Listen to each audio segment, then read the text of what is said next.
Welcome everyone to What the Force, and welcome to another episode of Once Upon a Time in the Outer Rim. On this show, we cover The Mandalorian from a meta and connotative themes and genre and kind of just everything to do with Star Wars that I love. And today we're going to be covering Chapter 4, Sanctuary. And with me to cover this and all other episodes of The Mandalorian is Alex Kane. Welcome back, Alex. Hey, thanks so much for having me. It's been a whole week. Yeah. What did you think of this episode? I thought it was a lot of fun. You know, I grew up watching the original trilogy, grew up watching the sort of very kind of silly, made-for-TV, kid-oriented Ewok films, you know, set on Endor, Caravan of Courage and Battle of Endor. And it kind of had that feel, you know, it was very sort of cuddly and warm and nice for a Star Wars. You know, it's very... You know, there were brawls and there's, you know, marauders and, you know, wicked things that, you know, march through the woods at night. But overall, I thought it was very, I don't know, it sort of fits with that very 60s TV music theme song that we've got, you know, the end credits theme that this show has, you know, really fit with that. It feels very kind of retro and just, you know, the essence of Baby Yoda kind of shot through the whole thing. And I don't know, it was fun. It was very fun. It felt very classic adventure. I actually would argue that this is the most close to the Western formula that we have seen the Mandalorian show actually maintain, with some very key differences. And yeah, it did feel a lot like the Caravan of Courage or you know, Battle of Endor, as you pointed out. It had that Endor feel, especially with the ATST and, of course, the trees being kind of larger in size and, you know, them being in the trees. It ended up just feeling very much like that. And just before we get into the recap in detail, I did love this episode. And, of course, if you want to keep up to date with this show, or any of their other What the Force, make sure you subscribe just to keep up to date with everything coming out from us. Alex, do you want to do the quick recap? Yeah, sure. So the Mandalorian and his newly adopted son, whom we're still calling Baby Yoda for the time being, take refuge on the verdant backwater planet Sorgan. After running into a mercenary named Cara Dune and brawling with her briefly outside a saloon, Mando's hired by a couple desperate fishermen or krill farmers, hoping to drive off Klaatuinian raiders who have been tormenting their small village. He then passes the credits along to Cara to enlist her help. Once at the village, a widowed mother named Omera takes them in and offers them food. This nice man is going to help protect us from the bad ones, she tells her daughter, Winta. She asks about the Mandalorian's mask, and he confides in her that he hasn't taken it off in front of someone since he was just a boy. Turns out he wasn't always a Mandalorian. The tribe took him in after the death of his parents. This, it seems, explains his willingness to risk everything for Baby Yoda. Dune and Mando find a set of tracks in the mud outside the small fishing village. The Marauders have an Imperial ATST, heavily armored walker with heavy guns mounted on either side of it. Cara insists the villagers leave and make their home elsewhere, but they refuse. Omera is the only villager who knows how to use a blaster, though the others say they'll learn to shoot if only the two fighters will teach them. We're not leaving, Omera says. And so, in Seven Samurai fashion, the warriors show the farmers how to defend themselves, and then they set up traps along a moat of water, which they hope will topple the ATST. After nightfall, Mando and Dune infiltrate the raiders' camp, taking most of them out in hand-to-hand combat. Finally, they blow up the enemy base with an explosive, and the Imperial walker gives chase, a pair of monstrous red eyes moving through the forest like an angry giant. Once the ATST reaches the moat, Cara gets beneath it, taking out one of its viewports with the Mandalorian's pulse rifle. The pilot inside, presumably enraged, takes the bait and wades into the water, staggering. The walker collapses and ignites. In the light of day, peace having returned to the village, Baby Yoda plays happily with the other children. I'm leaving him here, Mando tells Cara. Traveling with me, that's no life for a kid. Kara suggests he instead take off his mask and settle down with the beautiful widow, Omera, who invites the Mandalorian and his child to stay on Sorgan. Indeed, she even tries to remove his helmet herself. The community's grateful, she says. A hunter from the guild, meanwhile, takes aim at Baby Yoda from the shadows, makes ready to pull the trigger, and a shot rings out. The bounty killer's body falls over, and smoke rises from Cara Dune's blaster. Word travels fast, as Mando says earlier in the episode. They can't possibly stay. Thank you, Omera tells our hero as he departs en route to other stars and on to new worlds. Oh man, this episode. So good! It's incredible. Yeah, this show seems to consistently be getting better and better and better. And like the feelings of, you know, from the first moments of the episode with almost this balance of nature that we have a feeling, and then the disruption of that with these attacking bad guys, which almost look like fantasy orcs in some ways. You know, like it has that very fantasy feel to it, or like medieval feel to it, especially with the AT-ST being like, you know, like you said, like a giant, you know, roaming the forest with the two red eyes that once it gets you in your sight, you're dead kind of thing. It has this like almost mythic feel to it. One of the things that you and I chatted about before we started to record was how much, like feeling wise, this, especially the horror and some of the aspects of the story really reminded me of The Village by M. Night Shyamalan, and how Bryce Dallas Howard is actually, that was like one of her breakout roles.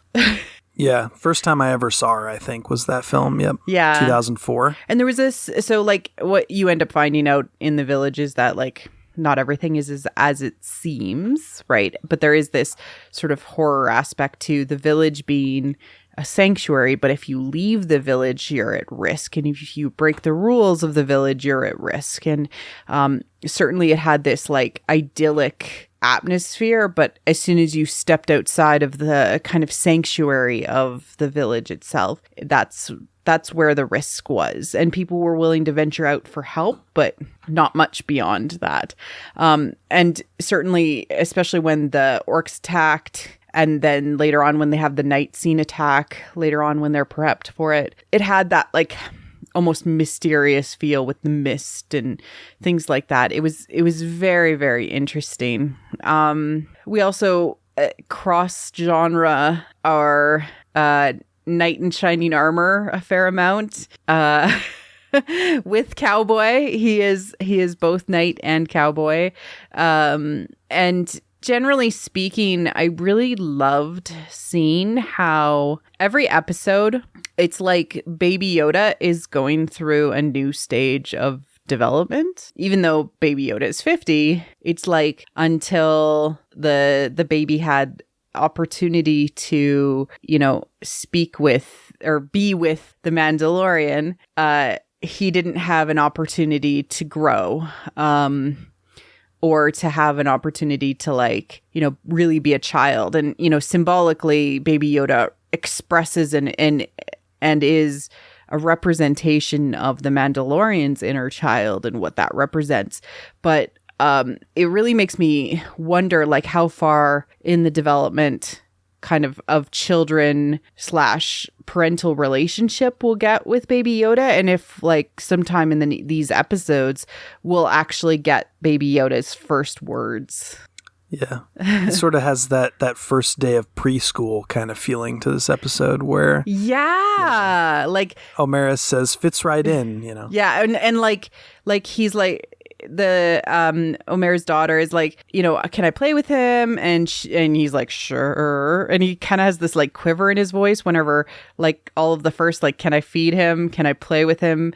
And then like as Baby Yoda like goes out to play, he's like, wait a second, no, you're too small. And he like almost like tries to stop that from happening. Yeah, no, you're definitely right on that. It's Omera who says to the Mando, you know, like, it's okay. He's fine. He's going to be fine. And, like, she's reassuring, Yeah. the Mandalorian, basically. That it's cute. It's really good. And like the playing with the stuff that you're not supposed to play with so you can get attention from your parent, like that's just adorable. And like, he's annoying to parents, but like, okay, we've got to make do, you're bored, I get it, things like that. Like every parent has experienced the baby that like wants to touch stuff that they shouldn't touch. I deal with it every day. Yeah, this was a little too close to home for you, Alex. I mean, maybe. I don't know. It's I don't have to worry about any Imperial walkers outside, thankfully. But yeah, just the idea of taking my kid to Thanksgiving dinner, and hopefully he's going to get along with his cousins and not shove one of them down or anything. And he's very good. He's a well-behaved kid, so he makes it easy. But yeah, there's always that worry when you introduce them into a social situation when they're used to being kind of the only child at home with dad. So yeah, a little bit. What did you think of Julia Jones? I remember her from the Twilight Saga. Yeah. I remember those movies pretty well, and she was really charming in those. I feel like maybe she was mostly in the second one. Westworld a little bit. Yeah, she was in I think it was the third one. Third and fourth. Gotcha. Yeah. She was the female werewolf, if you're wondering. She played Omara, the mom. Basically the single mom of the village, who also seemed to be kind of like the village leader too. And like that really like brings me into a point, like from the start of the episode, we had strong women the whole way along. So like from the tavern keeper, who like there was some rough and tumble people in that tavern, and she kept that going. So that in and of itself, like she had fresh meat, she had fresh bone broth, she had tons of alcohol, like she had a solid establishment. Kind of an Aunt Z vibe from Resistance a little bit, maybe. Yeah, like planet itself was called Sorgan, which is really interesting. He was specifically looking for kind of an out of the way place where he could hide, and realized that as soon as he met Cara Dune, like it was kind of not a good place for both of them to be, because they're both very able to draw attention to themselves. Attention would find them. And as soon as we see Cara, we see she is capable. And then he's like, okay, I gotta figure this girl out. And she walks out, she like without him noticing. So she's already like, has some skills. And then he's tracking her with his Mando vision in his helmet, and she disappears and then kicks his butt. And I'm going to say that because he literally kicked his own butt, like as she threw him down once. He let his legs like snapped back and like kicked himself almost in the head. It was like that fight, that like wrestling match was showing how much like Gina Carano's like her skill is as like an MMA fighter. Yeah, like they're equals, but I mean she kind of gets the jump on him and just totally kicks his ass, and there's like a mutual respect immediately. Mm-hmm. He sort of he says like, you want some soup, I think he says, right? Well, like they're interrupted by Baby Yoda like sipping the bone soup, which was like the best. Like they're like, and then he's like, yeah, you want some soup? Yeah, like it's sort of like Blade Runner 2049 when Gosling and Harrison Ford are like, beating the hell out of each other, and Ford's twice his age, but it's like a total draw, and eventually they're just like, okay, I'll take that drink now. Yeah, it had that. They just sort of admit that they're matched evenly. Yeah, it had that vibe. Like we're gonna have to settle this some other way, probably through conversation. Well, let's go get a drink or whatever. It was really interesting because like through the course of this, we also, he doesn't eat during the day. He doesn't sleep much. Because of this helmet situation, we learn a little bit more about the Mandalorian culture itself. We also learn a lot about Cara Dune and, what she did for the rebels. She's got that rebel tattoo on her face, which is actually, I knew about it because of interviews and write-ups, and like the EW articles were really good on Cara Dune. But she has this like rebel tattoo, but she has basically left, the New Republic since it kind of changed the mission. She was kind of always in it to be against the bad guys, a hero, doing the tough work, the impossible work. And when that changed to be, maybe not what she signed up for, she left. It was really, really interesting. What did you think of kind of Cara's backstory? Oh, gosh. I mean, I watched it this morning, and then I've watched like an entire movie since then. So I'm a little fuzzy. I know that she was a shock trooper, and I know that she kind of, there's another reference to like she drops into the battlefield, that kind of thing. Like she's sort of like a Navy SEAL in some ways. Yeah. Almost like you see the clones in episode 2 where they just sort of like, boom, like they drop in and they're on the battlefild. And she mentioned a drop ship. Very, very similar from kind of that. And like shock trooper was such an interesting like name to call her a shock trooper, because it's like well, what is the difference between a stormtrooper and a shock trooper? Yeah, sort of, it gives me that sort of Vietnam chopper kind of vibe. Like we kind of swoop in, and then take off, that kind of thing. That sort of aerial connotation to the drop trooper that Mando uses at one point. He calls her a drop trooper, I think, might be a drop trooper. Yeah. And she, it's like, I think they use like both terms, and then she knows her way around like his blaster. Like it's not really like, she uses a variety of weapons in the episode, and she even uses his like very Mandalorian gun, like his disintegration gun. Yeah. And there's like a lot of implication. Like, so she, when they're talking about the walker and kind of telling the villagers to get out of there and find a new home, and they're refusing, she says like, I've seen one of these things like level an entire battalion, I think, and yet she takes it on one-on-one. Essentially, she goes like right up under it, a mano. Yeah. And so that tells you a lot about her, that she's done some pretty risky stuff. She's sort of fearless. There's this idea in Star Wars kind of, and maybe it's the Force, but it's like if you're dedicated to the cause, the Force is sometimes on your side a little bit. We see like when Han Solo is doing good, even, he's sort of running in like an idiot, and there's an army of stormtroopers, but they don't shoot him dead because he's sort of acting in righteousness, right? That kind of idea.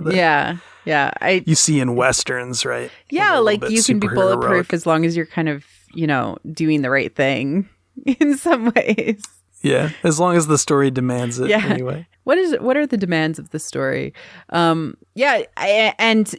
They kind of come to a mutual agreement. His plan is to leave, but then these villagers kind of co-opt him and say, like, hey, could you help us out? And this is where, almost from the beginning of the episode, strolling into a saloon, trying to find, a place to exist for a little while, running into who eventually becomes his sidekick. And I almost think of her almost like a Calamity Jane, really good sharpshooter, really tough, really skilled in her own right. Like it has that Western feel almost from the beginning. And then the local farmers are like, hello, hero, you look like a hero. Please come and save us, hero. We have money. Oh, you don't have much money. It's like, no, we don't have much money, but could you come and save us anyways? And he decides to go and save them. Like it follows almost like that chug of the American monomyth, this Western feel. Like obviously these villagers can't save themselves. And so he recruits, the shotgun maiden who's a kick-ass person on her own to come and help and be like, you know what? This place seems like a safe place that nobody knows about. maybe it would be cool if we hung out there for a while, kind of almost seeing the mutual need they both have to have a place of rest or sanctuary.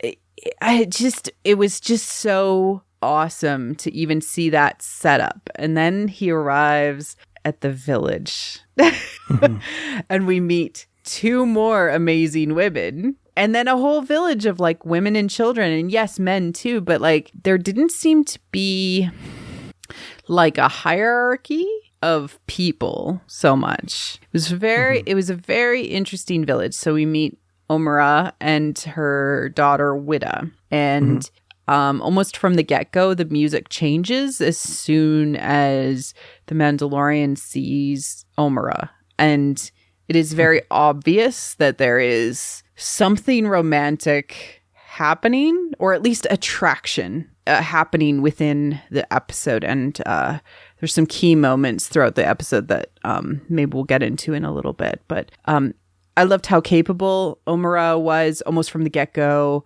She was a capable leader. She was able to, speak for the village, express exactly what they needed. But then she also knew how to shoot a blaster really, really well. So much that it like the Mandalorian, when they're like doing target practice later, is like staring at her, and then she stops and looks at him, and he's like, yeah, that was good stuff. He stands very close to her compared to other characters. Yeah. It was very apparent from the body language, like being in somebody's personal space like that, like in their bubble, is like you're helping them, but like he was specifically looking at her, and they have several moments of like very close to physical interaction until the infamous helmet scene, which everybody has been talking about, which comes up later on. And in the end, even though like there's no kissing or anything like that, there's these moments of personal intimacy where either Omura is sharing, or and asking him questions, because really this is from his lens, like, why don't you take this helmet off, or when did you last take it off, or what is this all about? And he's literally dropping all of this backstory on her that we haven't heard either. I've been wearing it since I was those kids' age. I never take it off in front of people. I took it off yesterday. So literally, he hasn't slept unless he slept in the helmet, which he hasn't, because he's been basically going, except for in the one, on the cart, he fell asleep kind of. And that all on its own kind of had a magical feel to it, like falling asleep on a cart and then suddenly you're at a sanctuary village. It was just really interesting. But what did you think of the kind of, romantic play that we ended up getting in this episode?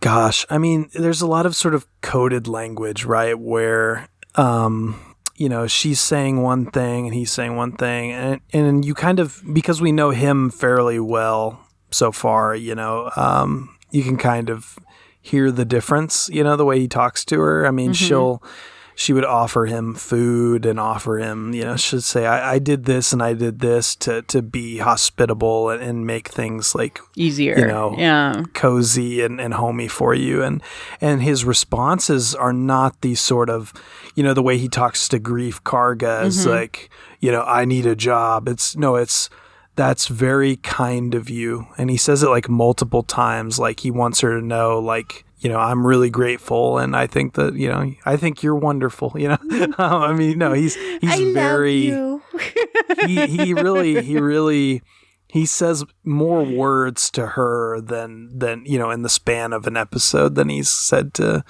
really like anybody else. It's, and she just kind of, there's like this unspoken thing that happens where, of course there's like, there's a sort of time skip where some weeks go by and they spend time together, sort of just existing for a while, which is nice.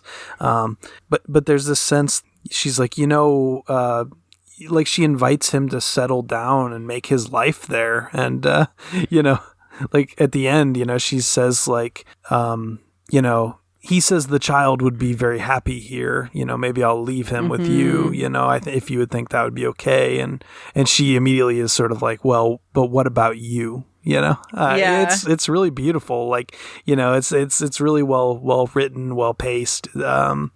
It's sort of anybody who enjoys kind of romantic elements in storytelling picks up on this stuff like real quick. And Kara is kind of like the audience surrogate. Like, well, and she speaks up for it. She's like, "Why don't you just settle down with this nice widow and raise your kids together? Like, it's obviously what you want. What's holding you back?" And that is the question for our Mandalorian, right? What is holding you back from being ready to settle down and have some kids and have your blended, like, interesting family? Yeah.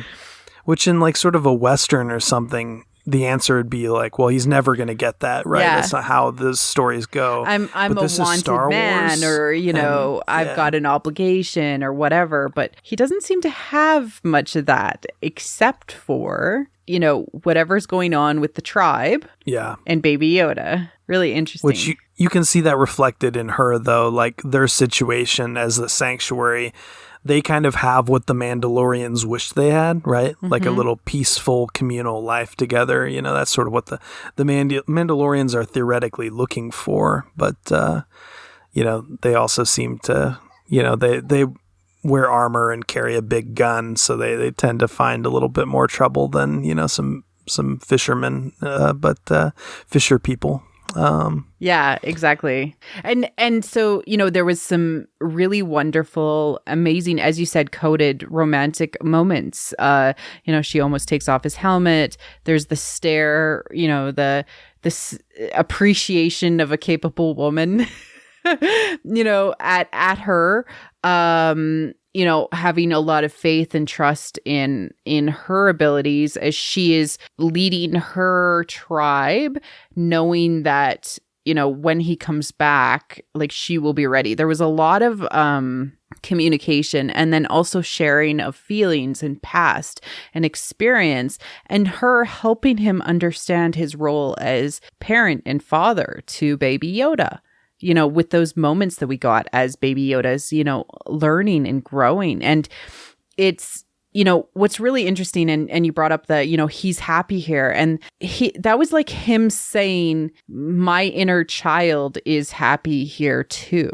And we just recently, with the Kabuki Star Wars that we got from Japan, where it basically told the story of Kylo Ren through, The Force Awakens and The Last Jedi, got a version of Kylo's inner child on stage that represented the hope that he could still kind of come back. With the widow, Omera, I just watched The Magnificent Seven, the 2016 remake. And so my brain is just sort of making all these little connections between this episode and that movie, which is sort of like a remake of the 1960 Magnificent Seven, which in turn is a remake of Kurosawa's Seven Samurai from like the mid 50s. And so you have this, you have a widow figure who is going to these, this bounty hunter, Chisholm, and it's the same little story where, we will give you everything our village has if you can come and protect us and save us from, this sort of evil outside force. And the widow, Mrs. Emma Cullen, I think is her name. I know how to use a gun. I will take up arms just like you, and we'll fight. And the sanctuary title, I immediately was like, okay, that literally means like a church, a sacred place, a temple, or a cemetery.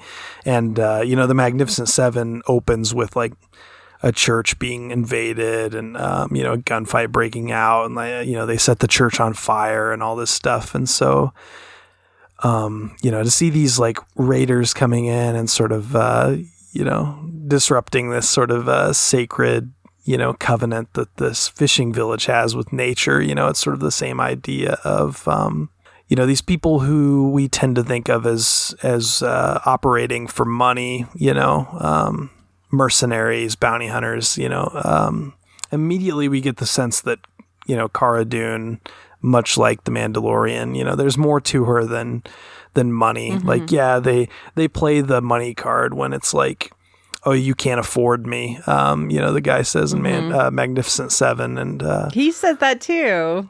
Yeah. There, you know, there's that idea of like, I don't want to get involved, so you can't afford me. But the truth is, you know, these people have big shadows, they have baggage, and they want to, you know, they want to find, you know, whatever it is that they're looking for, redemption, or, you know, well, they're just on their own journeys, and they haven't figured out how to actually exist within the society, right? This community that obviously wants them to stay, and they haven't figured that out yet, you know?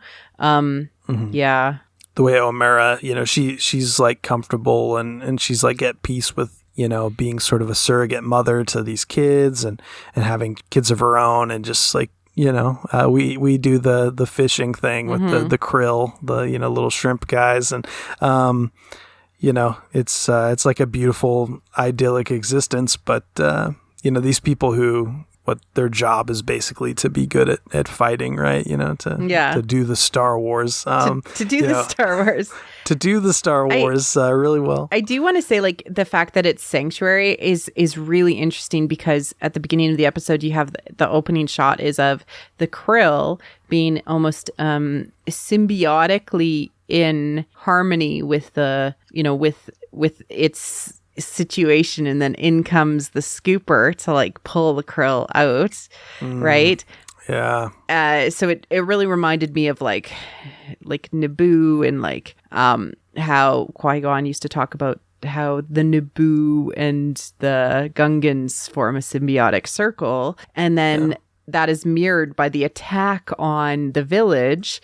You know, it's like these blue now villagers, which are in, you know, symbiosis with their little area, are now being scooped out, and the rich reward that they have, what they've worked on, their harvest, has been taken all away from them. It just was really, really interesting to see that, like, almost, you know, mirrored twice in a row. And Star Wars does that. It does a micro version symbolically, and then it'll show the macro version just to reinforce ideas. And we also get some really interesting Imperial remnants, almost like the shape of the village itself is this circle that looks almost like the Imperial cog, or like the Emperor's window in Return of the Jedi. And then we also get the, you know, ATST stomping around the village, like painted up and stuff like that. Like, it almost looks like, you know, Endor. Like, it has these like feel like, you know, is the Empire really gone, or did you just try to cover over it? Interesting. You know, is the evil still there, or did you just try, like, maybe it's taken a new form? It's just, there's a lot of interesting symbolism happening in the show. Like, even just the shape of the village, which looks like the Imperial cog, just really messed me up. I was like, holy hell, this show. You know, and again, the Imperial eyes being red, that's, you know, a direct reference to Palpatine's eyes over top of his chair. That's pretty common now, especially in the art of The Force Awakens. All of the kind of Imperial ships have sets of eyes, and we basically red lights that are in sets of twos.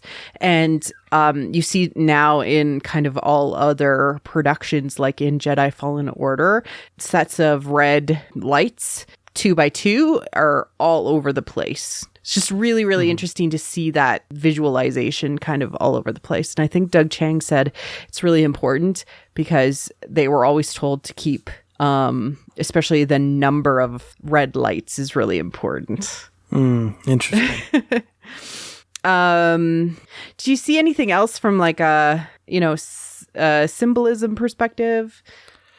I mean, so, you know, watching Magnificent Seven with sort of Campbell recently in my head, you know, the thing that I think this goes along with your sort of fishing scene at the beginning too, right, is, you know, we live in a society where the law and religion are sort of like waning in importance, and a lot of it is just sort of people kind of do what they can get away with, and and capital, what kind of lawyer can I afford, what power do I have to kind of just bend these things to my will, and sure, the fisher, the fishers put their net in the water and they take some krill, and they're sort of taking life and sort of eating nature, but they're not doing it unchecked the way that the villain, the robber baron in Magnificent Seven, he is coming in and saying, I'm taking all your land. I'm going to give you all $20 a piece for your entire estate, and you're going to be okay with it. And there's this sort of awful metaphor where he has like a jar of soil, and he says like, I'm going to turn it to dust. Like it's just dust. Like, basically like, sort of the way the Empire, goes to Ilum and just, strips the Kyber out of that planet. It says, oh, this is like your sacred Jedi pilgrimage site where you perform this ancient ritual that is really important to your religion. Well, we're just going to take those crystals out, boom, and just shred this world to pieces. And because we're the Empire and we just want the resources, and we're going to move on to the next place, take their resources, And we live in a world today where, you can read up on what corporations like, Nestle and things like that, what they like to do with resources. And, that kind of stuff happens. If a corporation is powerful and can act unchecked, it will just kind of take what it wants and move on and take more and take more. And so I don't know. It's a really powerful story when it's just like, you take it from the point of view of the sort of the every person trying to just kind of, like the widow trying to make a happy life despite, the sort of hardships that they've experienced. The Empire is always going to be bad and it's always going to be there. But then you have these people who, the Magnificent Seven, or you have Cara Dune and the Mandalorian, and they're like, like Han Solo, right? I knew there was more to you than money, Leia says to Han Solo, and Kira says, you're the good guy.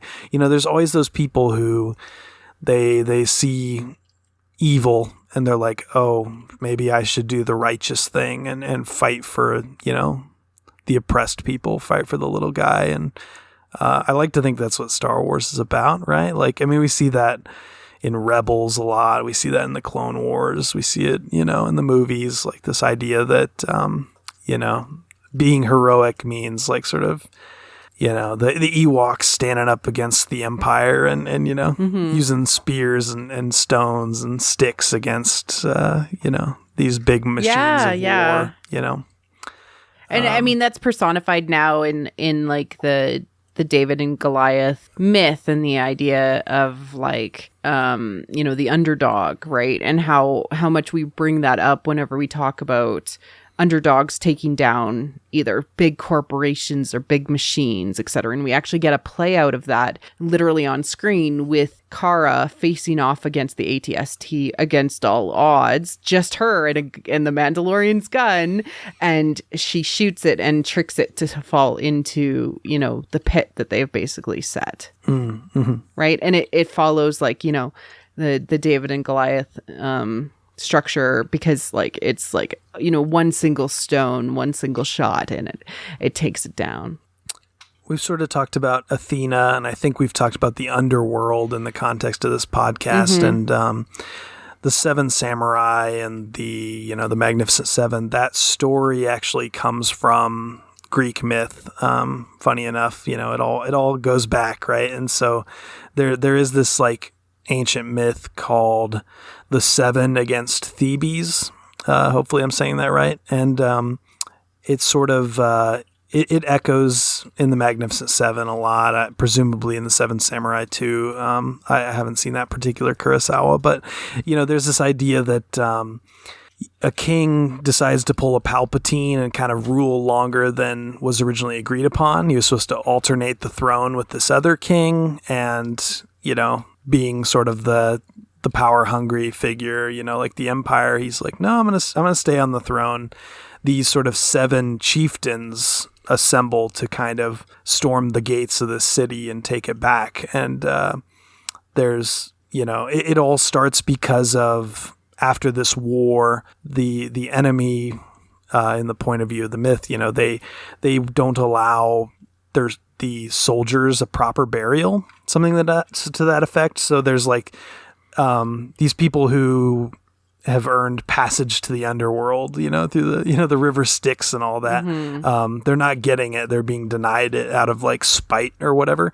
And in the Magnificent Seven, Peter Skarsgård's villain, he there's a shootout outside of the church, kills a bunch of people just to kind of send a message that, hey, we can take what we want and the sheriff's in my pocket and there's nothing you can do about it. He tells the undertaker or whatever, he says, leave the bodies for a few days, like let them get a good look at them. It's the exact same thing from this ancient Greek myth about, we're not going to bury these soldiers properly. So, I mean, all this stuff goes back to myth and, there's a lot to like sort of unpack about this idea of a lot of Westerns are very concerned with like, cemeteries, shootouts in cemeteries, the gold is buried in a grave, and so forth. This idea that, the underworld is sort of part of the Western setting, the Western genre. I think the last shot of the Magnificent Seven film, the 2016 one, is like the 3 of the graves of the Magnificent Seven. And, we sort of end on a shot of the cemetery. And that's true of a lot of Westerns, I think. Sort of symbolism I think of it's because the dead. They are, that's what they're fighting against, is like death, and they're almost being chased by their eventual deaths. It's really interesting. Yeah. Yeah.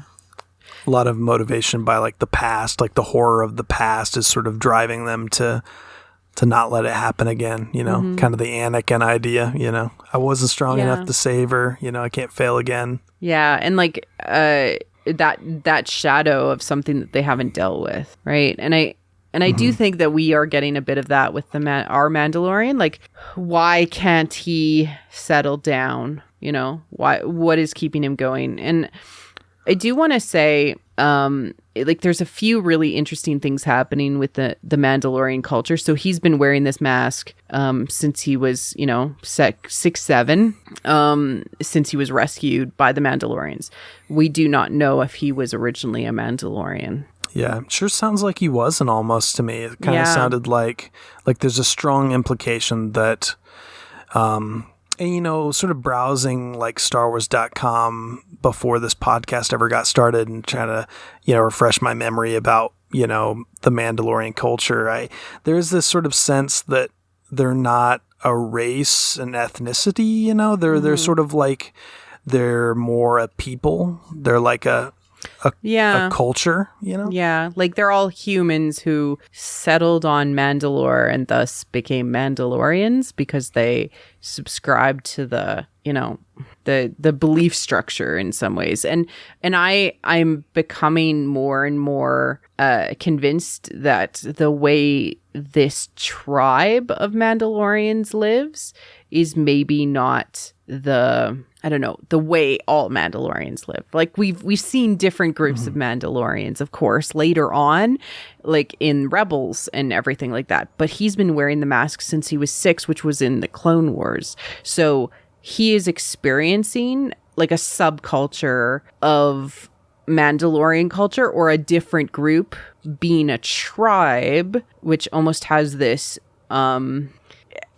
nomadic sense to it. Like, so maybe they're exiled from Mandalore. Yeah. Does that like make sense? Like, I'm just getting that feeling like this is a nomadic tribe of Mandalorians that basically adopts children. Yeah. It's like a moving orphanage. Yeah, it's tempting to. It's a whole can of worms because there's like expanded universe stuff with like Legends. Mandalorian culture was like this big mess of stories. But I specifically remember in Knights of the Old Republic 2, they were sort of a nomadic tribe on the run, didn't stay in one place too long, and they, similar to like the Darksaber, they had like a mask, and they. There was like a novel where we had to go find the mask of Mandalore and get it back and kind of reclaim our station or whatever. But this idea that they Mandalore is a figure and not so much a place, but a people. A people. That sort of Asgard thing, to use the lazy Marvel MCU analogy that I occasionally fall back on. Asgard's not a place, it's a people. That feels very much in line with my conception of the Mandalorians right now. We have to find a new covert. This is the way, right? Yeah, but I mean, like, that ties kind of to, it was just really, really interesting to like kind of see it play out, where we learned more information, and it kind of aligned to those things. And so with the masks, they really are, fulfilling the psychological need of the persona, right? So we don't take our masks off in front of people. We don't take our personas off in front of other people and reveal our true selves, because there's a danger of people actually seeing the self. This is all protection. The armor itself is protection. It's what you put out there, and it fulfills almost this unification concept. If you wear a mask, you are a Mandalorian. And that in and of itself is bigger than just being the self. And you can live up to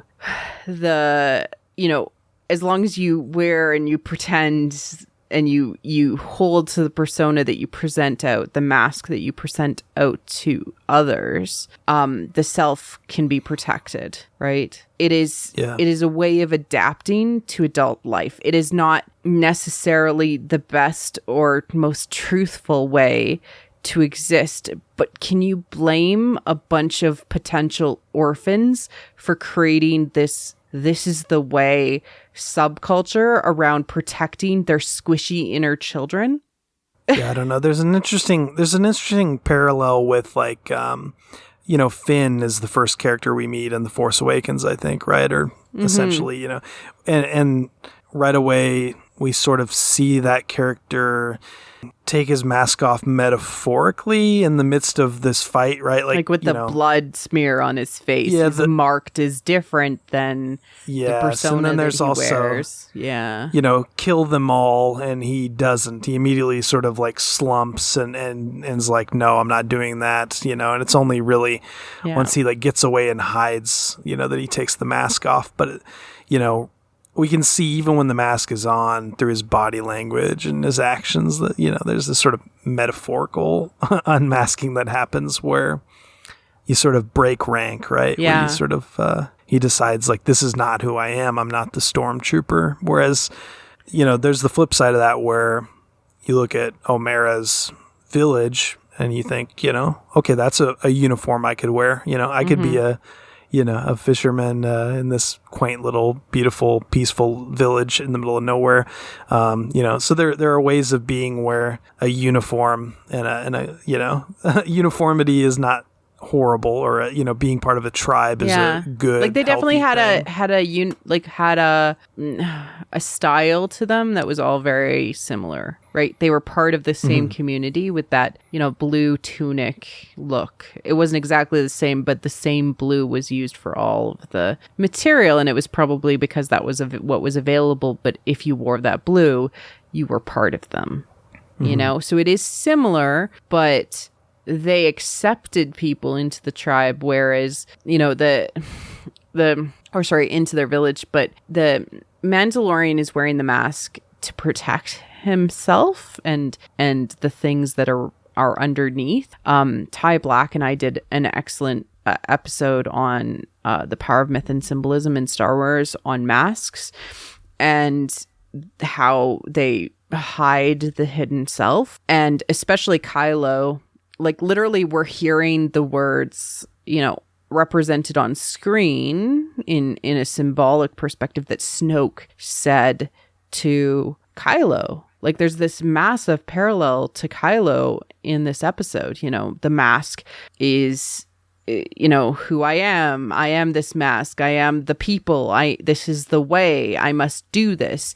And, Snoke just calls it out on Kylo and says, you're just a child in a mask. You're just like pretending. You're not even real. And we know that the Mandalorian is hiding this deep emotional trauma from his childhood underneath that he has still not dealt with. And he is just hiding from everything beneath this armor, beneath this mask, beneath this persona that allows him to protect his inner workings. And we literally see him, with his head movement and his amazing mask work that he is doing as an actor, like, Pedro Pascal doing his amazing mask work, but also with the turn of his voice, like the little shiver that he has in his voice as he is experiencing, fatherhood and, wanting to connect with Omera. Like it is beautiful how we are literally seeing that on screen. And I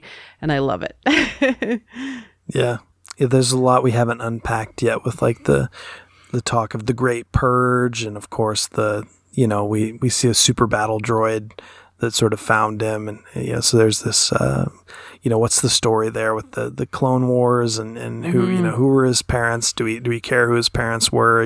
Maybe, there's a lot of stuff that has sort of been dug into like little by little. Right. And, it's only really once he gets talking to Omera that we start getting some answers. So, hopefully she's a character that we see again, I certainly hope we haven't seen the last of her.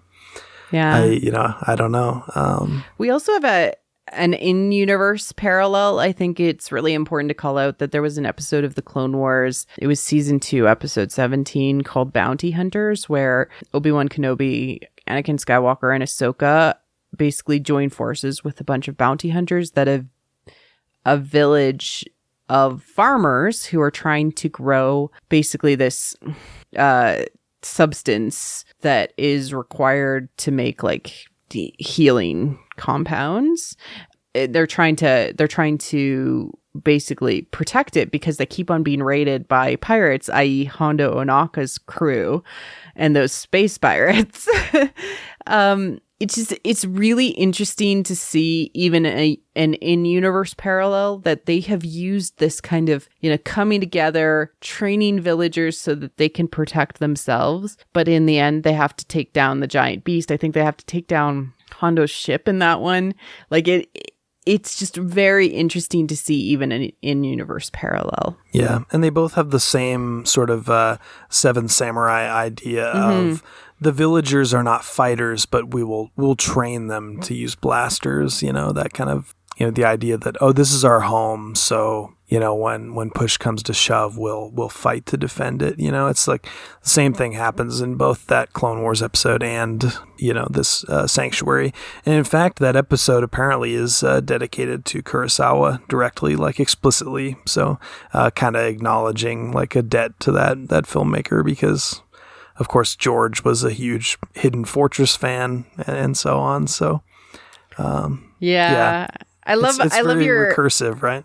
Yeah, I loved your little note in your notes about this being recursive rings of genre. Like we get the Western that fed samurai movies that then again fed back to Westerns and then to George, and George fed to Dave, and Dave fed to, Favreau, who also picked up on Westerns. And it's been like this just really interesting iterative conversation about genre and how much it almost mixes different director's takes on traditionally what it was before. Yeah.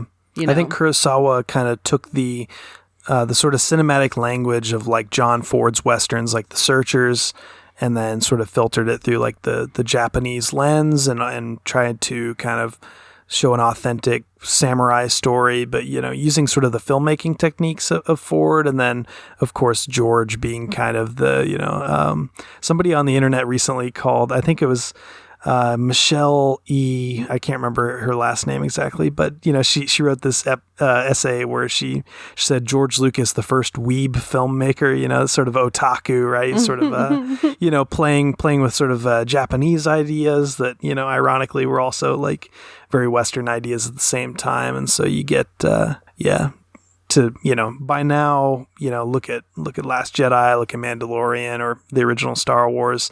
You know, Star Wars is somehow both like, it's a fairy tale and it's a space opera, but it's also a Western and a samurai, you know, I mean, and also Jedi like a classic war samurai movie, you know, like with that feel, like it has all of these genre mixing, and I think it only kind of adds to the human experience to have kind of different lenses to view Star Wars through.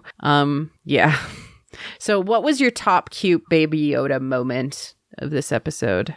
Oh gosh. I mean, I really liked the slurping of the soup, you know, the bone broth or whatever. I mean, that's just, you know, the puppets' movements are just adorable and they feel very sort of organic, but yet, you know, like Empire Yoda and Last Jedi Yoda, you know, you can tell it's a puppet if you really, you know, look at it a certain way, but you know, it feels right, and I mean, like I said last episode, like Baby Yoda is just sort of the most sort of effective puppet that I've seen. Maybe, you know, it's just so, I don't know. There's something about like the eyes. My kids were super jealous of like the kids being able to hold Baby Yoda. Yeah. Like, they want to be able to hold the animatronic Baby Yoda that moves, you know? Yeah. I liked those ones. I liked the switching on and off of all the things so that, you know, the cuddles could happen. But I really loved the parallel showing us that the kids were both important, with Omura's daughter playing with the frog. Similarly to how 2 episodes we saw Baby Yoda playing with the frog. And then later on in the episode, we saw that Baby Yoda was playing with a frog, tries to eat the frog, and sorry, let me just grab her name. Sorry. Winta actually convinces Baby Yoda not to eat the frog.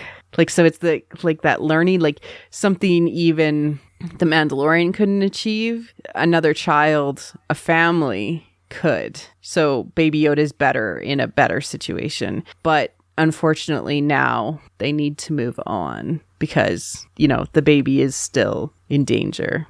I'm sure, I don't know, you might remember this, but because of your kids are a little bit older than mine, but like there is a funny phenomenon that happens, right? You know, if you, the parent, the adult, try to say, hey, don't do this, you know, you know, be good, behave, do as I tell you. It doesn't really work that often.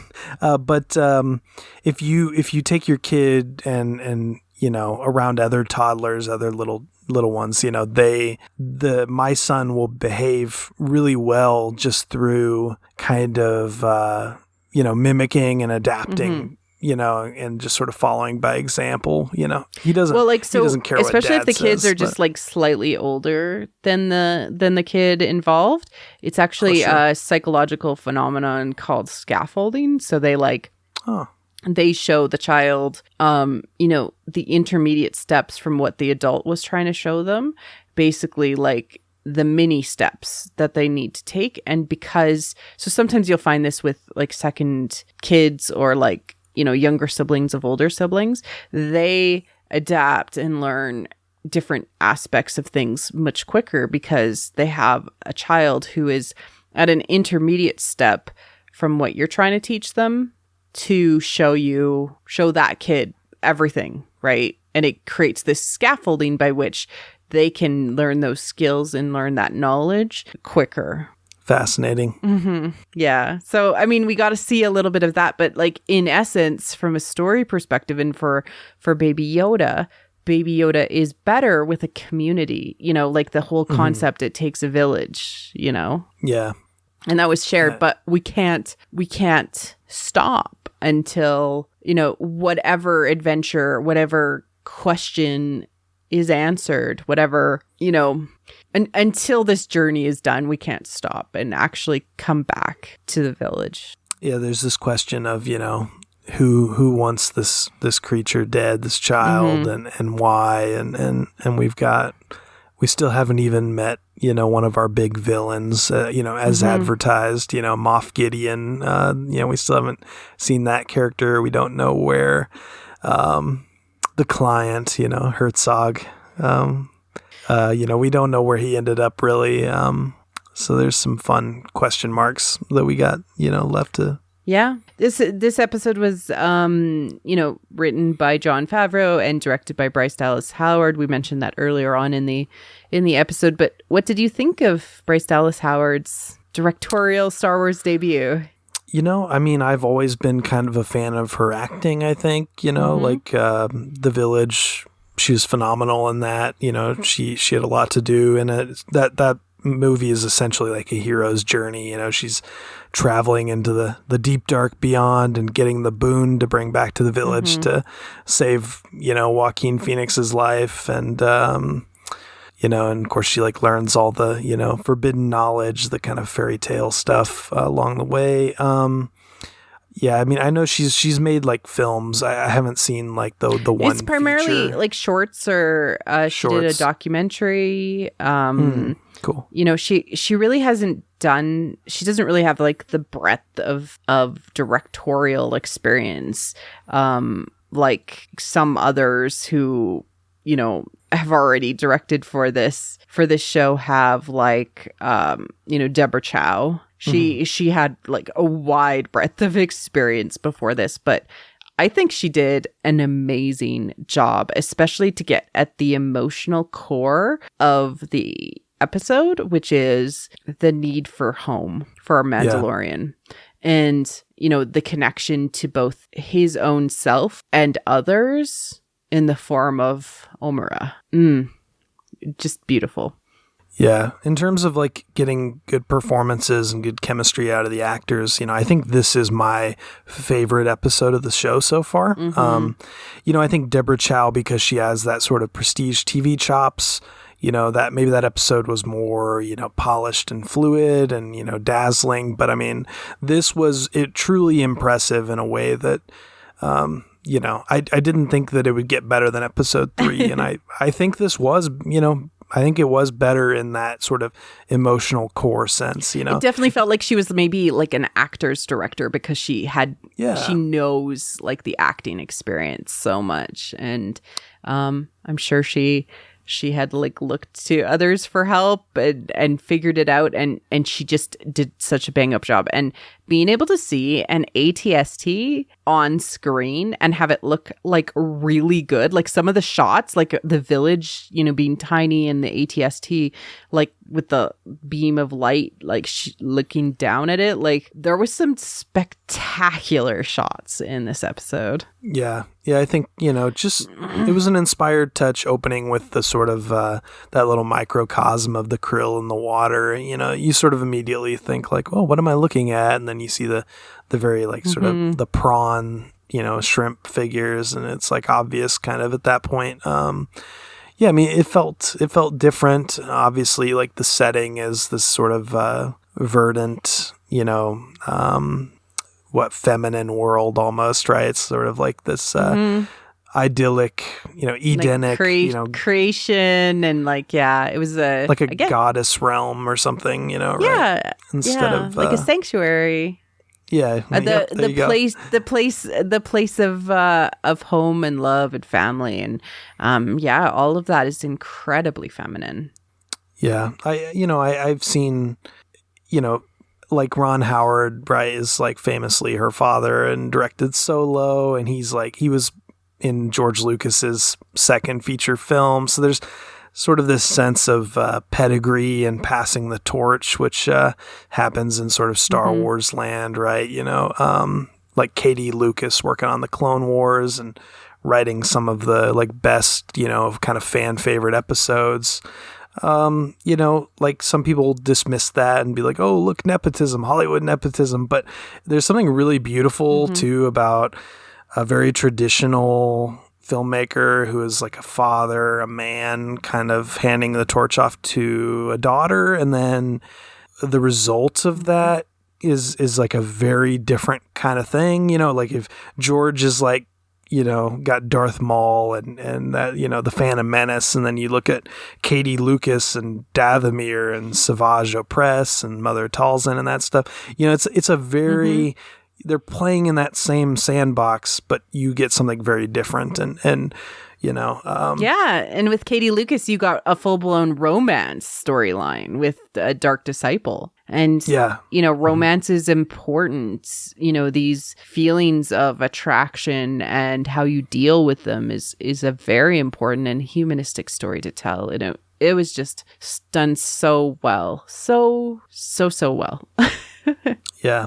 Yeah. And if you look at Bryce's, you know, episode and compare it to Solo, I think it's funny how so many of the specific complaints that like certain viewers might have had about Solo, like the things that people did nitpick about it that were probably valid in some ways, you know, you look at Bryce's episode and you'd be like, oh, she fixed it. Look at, you know, the daughter, you know, she you know, she knew, you know, where it needed to go from there and kind of to evolve it. Right. I mean, we kind of look at like the sequel trilogy as sort of, you know, taking the best of both previous trilogies and kind of fitting the yin and yang back together and making it fit and making it feel whole and work. And, you know, I think you see that a little bit with this episode where it still has the, you know, the pew pew and the Empire and that sort of scruffy dog Return of the Jedi feel to it.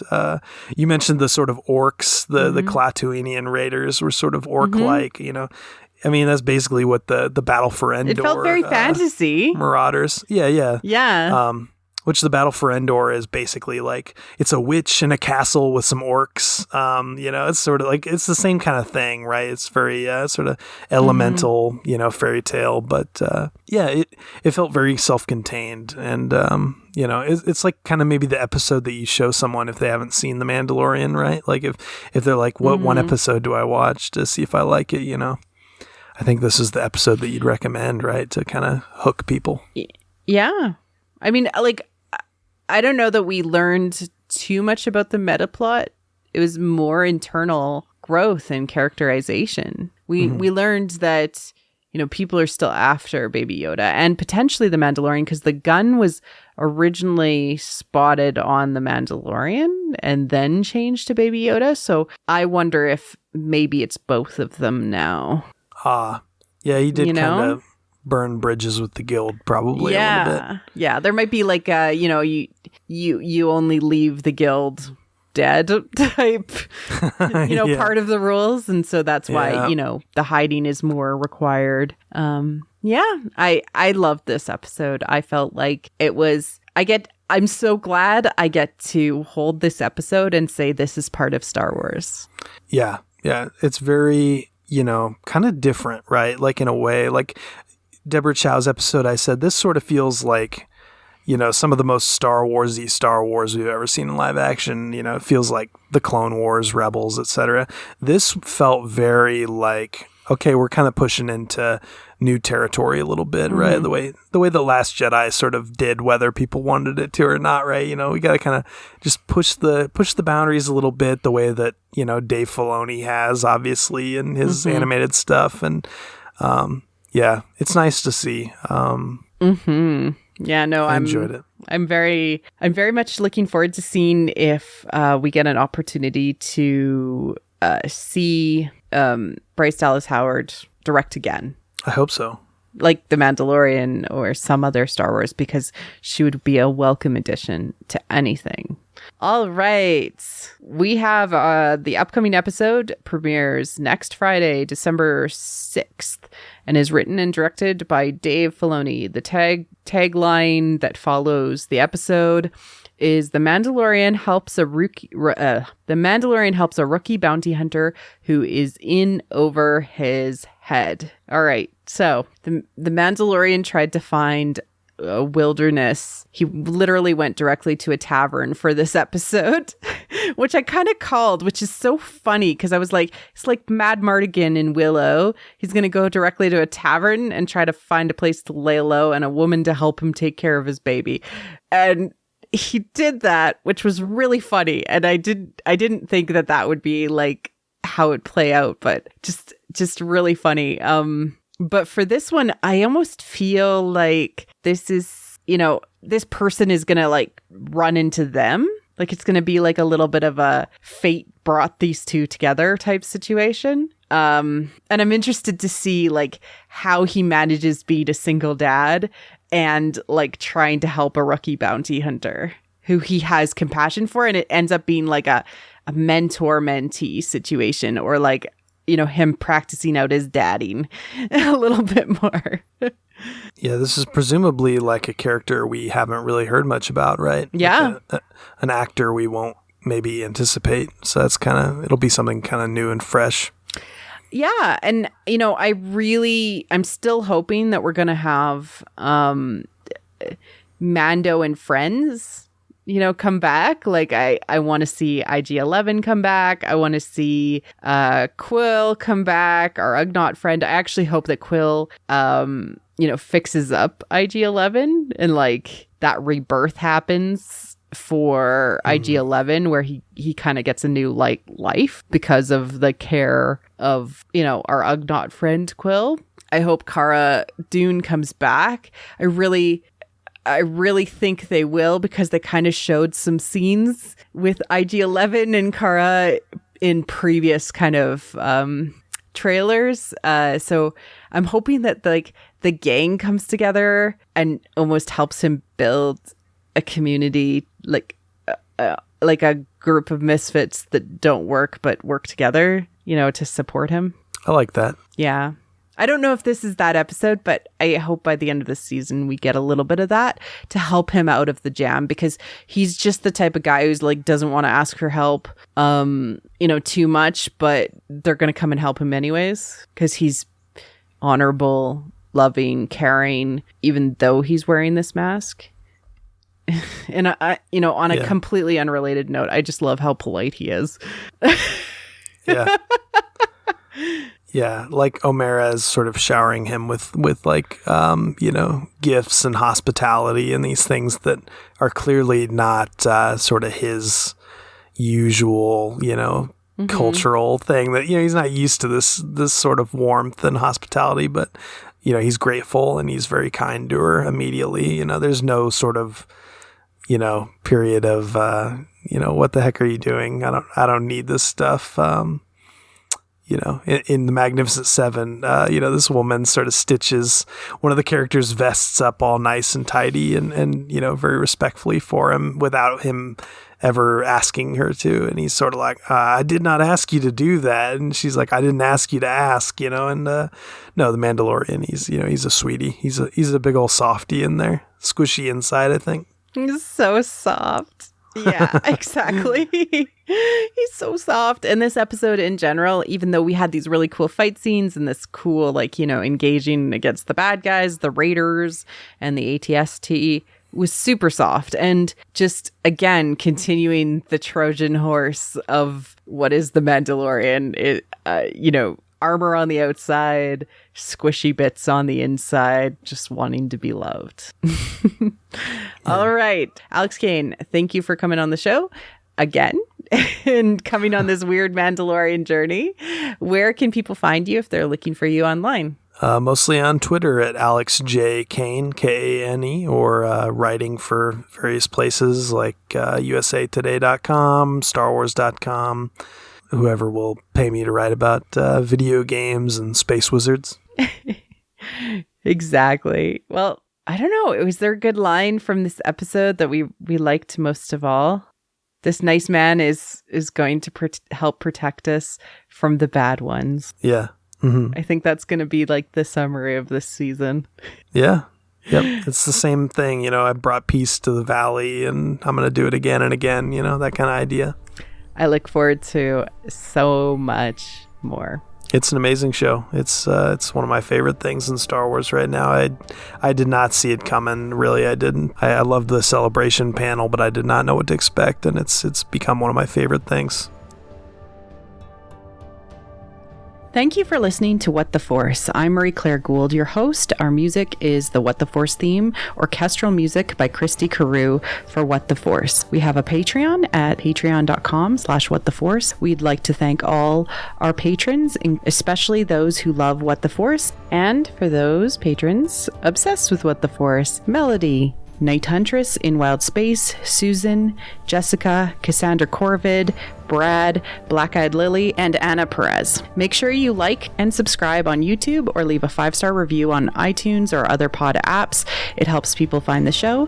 You can connect with us on Twitter at WT Force Show, at What the Force Podcast on Facebook, or on our website at whattheforce.ca. Feel free to reach out to us and start a conversation. Cheers.